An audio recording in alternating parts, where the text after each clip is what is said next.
10 things every horse owner should know.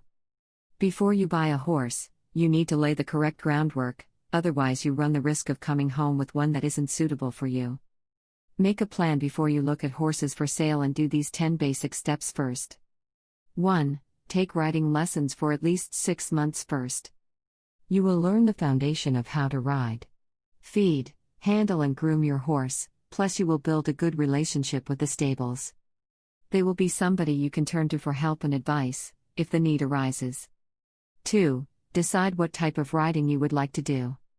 There are many types of riding styles, but the two main ones are Western or English. You can try both styles and compete in both, but also decide whether you are going to ride for fun or to compete. 3. Personality of your horse. The horse can have a laid-back or a revved-up demeanor. It really depends on your preference, what type of riding you would like to do. It would be best to get a laid-back horse, so as it would be easier to rev them up, than the other way round, trying to calm a revved-up horse down. 4. Decide what breed of horse you would like. Deciding on the breed will become much easier, once you have established the personality of your horse and what type of riding you would like to do. Different breeds are associated with different riding styles, as a thoroughbred or warm blood are for hunter or jumper circuit or dressage. The quarter horse, Appaloosas and Pants were thought of as Western riding, but these days these can also compete with traditional hunter type of horse. If you would like a nice smooth ride, then look at the gaited breeds such as Missouri Foxtrotters, Tennessee Walkers or Paso Finos. 5. Decide how big your horse should be. If the horse is for a child, then buy a pony, so as your child can handle and groom them. Too big a horse will be too intimidating. A horse for yourself, then consider what type of riding you would like to do.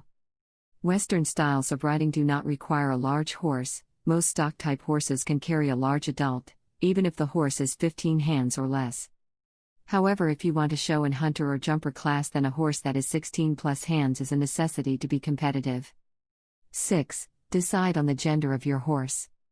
A gelding or a mare should be your only consideration, as a stallion can be too difficult to handle and dangerous, unless you are in the breeding business. Geldings can make great riding horses and companions, preferably gelded before his second birthday, as not to learn stallion behavior. Mares sometimes get a bad rap for being difficult when she comes into heat, maybe some, but there are many wonderful mares with great personalities.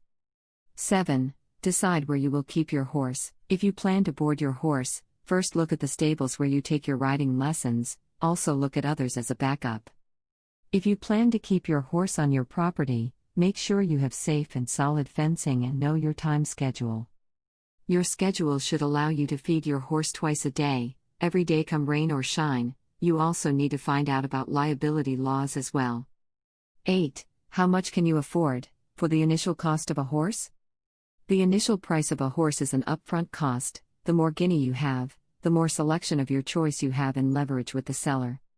If you need to buy with a payment plan, you will limit your bargaining power and choices, as most sellers don't like taking payments.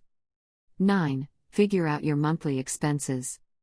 Monthly expenses include board, lessons and supplements if you keep your horse at a boarding stable. If you keep them at home, it would be buying food, hay and stall bedding instead of a board bill. Other monthly or yearly costs include farrier visits, worming, vaccinations and vet care such as floating teeth and a yearly Coggins test. 10. Tack and supplies. Purchase basic supplies before you bring your charge home, so that you are all set: brushes, shampoo, liniment, leg wraps, buckets and a first aid kit.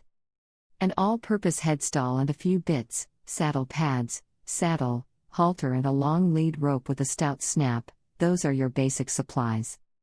If you follow these basic 10 steps before you begin your search, you will have a good idea what type of horse best suits your needs.